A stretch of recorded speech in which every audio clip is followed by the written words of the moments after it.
So this is my cameraman's car, and he just bought it last fall and bought a bumper-to-bumper warranty with it and a free maintenance schedule with it on a 2010 Honda Civic. Taking it back to the dealership with his free oil change, they informed him that the brakes were worn and he needed new brakes. The quote was $600 for new pads and rotors, no calipers, just pads and rotors. So he gave me a call the other day and said, "Is that right?" And I said, "No, it's not." And what we're going to do is show you what is actually happening at the dealership. They pulled in $250 worth of parts, and that's genuine Honda parts, with the rest being labor. Now it takes an experienced guy who does brakes all day, every day, probably about 10 minutes, between 10 and 15 minutes to do a brake job per side on your vehicle. So in about a half hour's worth of time, they think that the brake job warranties a $410 bill. That's not including the parts. So we're going to show you how to do your brakes. Now, I just want to prove to you that you got to be careful at a dealership. If you don't have experience in doing brakes, I don't recommend you doing your own brakes, but taking it to another shop that's more reasonable. Parts like your brakes and your oil changes are to get you into the dealership, and then they're going to tell you need an air filter, and you need spark plugs, and you need your tires rotated, and you need a power steering flush, and you need this and this and this. The only thing I can recommend is taking it to two different shops, telling them, tell me what the car needs, and if both shops are recommending the same thing, there's a good chance you need it. If one shop is just telling you to do that you need all this stuff all the time, it's probably not needed. Do your oil changes, do your tranny flushes at 100,000 K, and your car should be fine.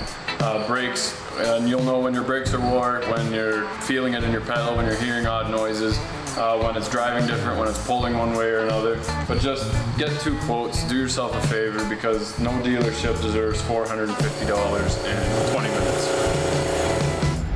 A simple brake job on a 2010 Civic, you would need an impact gun or just a Johnson bar to take the tires off. It's a 19 millimeter. We need an impact gun with a 10 millimeter socket on it to push the rotors off. We need a 3/8 ratchet with a 12 millimeter socket and a 1/2 inch ratchet with a 17 mil socket. There's screws holding the rotors on, so an impact driver with a Phillips is needed. A flat screwdriver to pop the sliders off, a hammer to drive the impact driver, your rotor, pads, a torque wrench to torque everything back up again, brake lube, easy lube for the brake pads and on the back of the piston, wet rag with some soapy water on it, and a C-clamp to retract your caliper. First would be to jack up the cars. Easy enough. We've got the car jacked up. Removing the tire, you need a 19 millimeter socket, and removing the tire is the same as installation. You want to take it off in a star pattern. Remove the hubcap. Remove the tire. Now you can see your caliper bracket, and your rotor. To take your caliper off, you need a 12 millimeter socket. There is one bolt at the top, and you'll see a rubber close to it, and another one at the bottom. Remove both bolts and lay them down where they're easy to get at and you won't lose them. And you can see where the rotor has been getting hot on the outside. Remove your caliper. Now you need a 17 millimeter socket to remove your caliper mount. Again, there's one bolt at the top and there's one bolt at the bottom.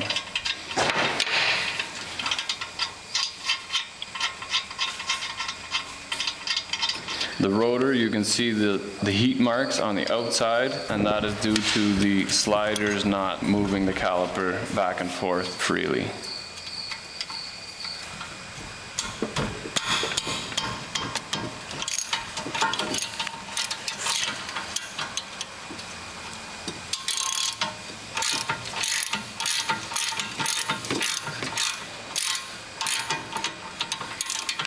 Look at those biceps, wow.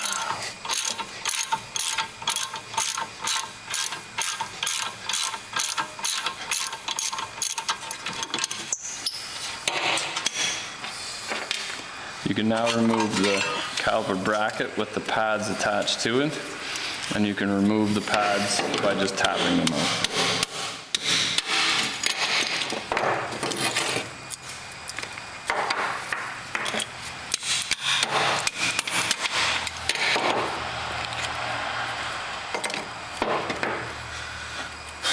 Using an impact driver with a Phillips, you can easily remove the 2 screws that hold the rotor to your hub.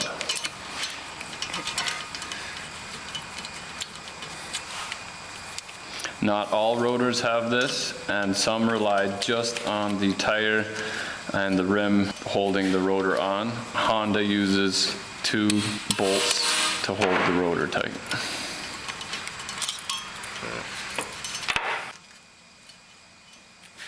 There's 2 threaded holes in the rotor that uses a metric bolt. Pop the metric bolt, one in the top hole, one in the bottom hole, and using another impact driver, it pushes against the hub and pops the rotor off. Your rotor is now off. You can inspect it and see the condition of it. We are replacing it with a brand new one.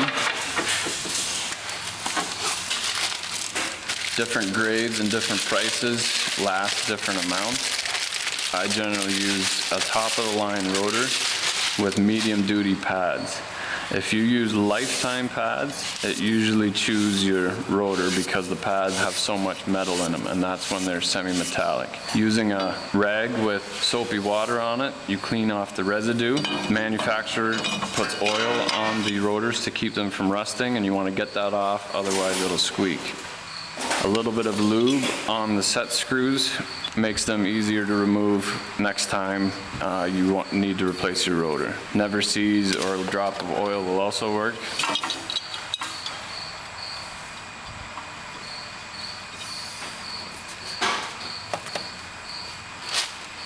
And we'll snug the rotor back on by tightening the 2 set screws. Do not over tighten these. Snug is fine, as the rim will also hold the rotor on.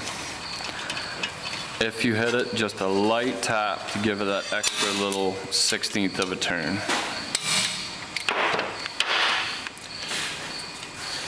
You're now ready to lube up the sliding brackets for the pads on your mount. This allows the pads to retract after you apply the brakes.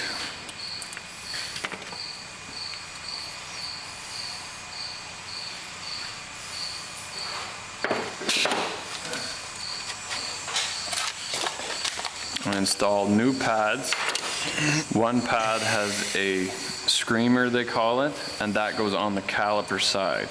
If your caliper seizes, it will wear this pad first, and the screamer will hit the rotor, and you will get a loud screeching noise when you apply the brakes. You then know that your brakes need to be looked at.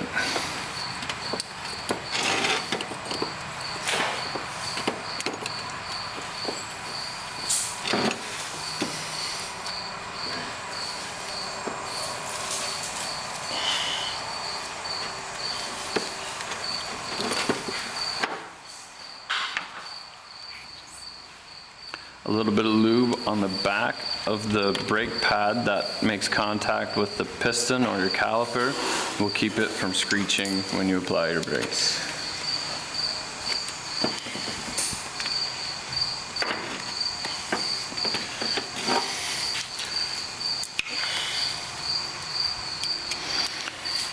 Your sliders need to come out and lube those. Make sure that they are not seized. If they are gunked up, you need to sand the sliders off or put a kit in it.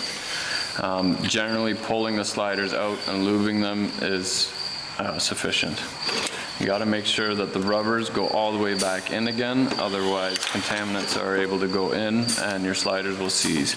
What that will do is wear one brake pad and not the other, and it will wear that pad extremely fast. And you will have metal on metal before you know it, and your caliper will overextend, and now you have to pay for rotors, pads, and calipers. A caliper for a 2010 Honda Civic from my supplier was $40. The rotors were $28, sorry, and the set of pads were $59. So this entire brake job with materials was less than $100.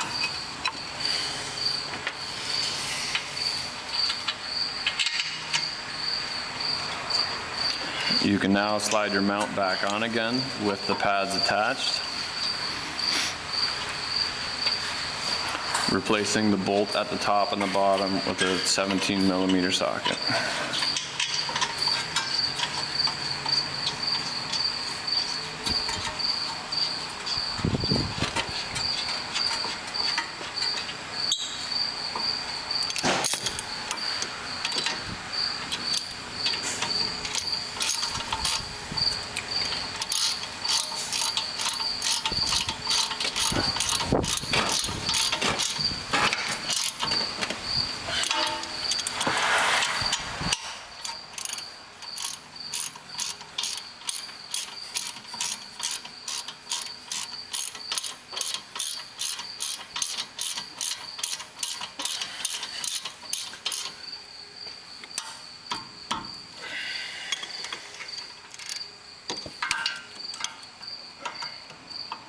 Go over both bolts again, make sure that they are both tight.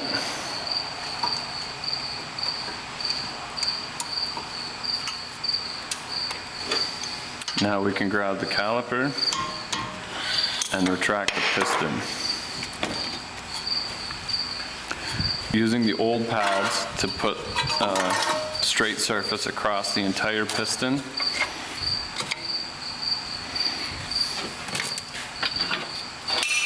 and the C-clamp, you should be able to retract the caliper very, very easily. A set of large water pump pliers should also be able to retract it.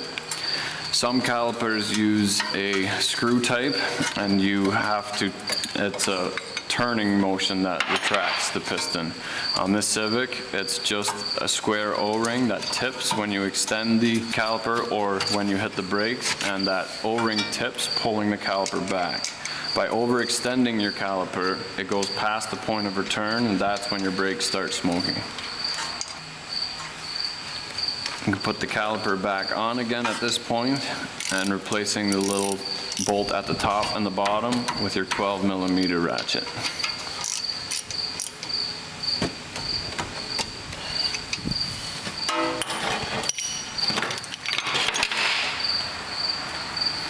At this point, the brake job is complete, and you can put your tire back on again.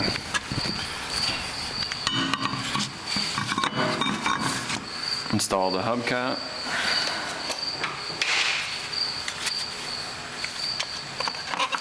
And torque the tire to manufacturer specs. If you use an impact, only use the impact to snug up the nuts.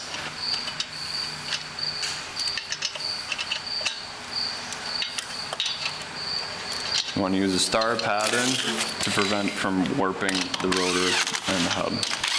And finish off with the torque wrench. Over torquing your tires is just as bad as under torquing them, as it stretches the steel.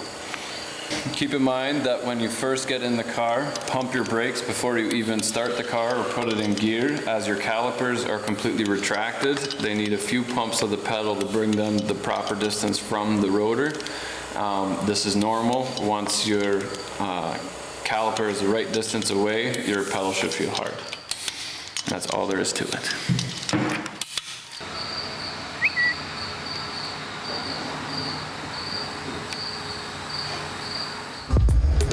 So follow a variety of projects that include conversions and repairs to anything from Ferraris to chainsaws. And check out the Tape Boss, my newest invention that's coming to market. And remember, if you're not filthy, you're not rich.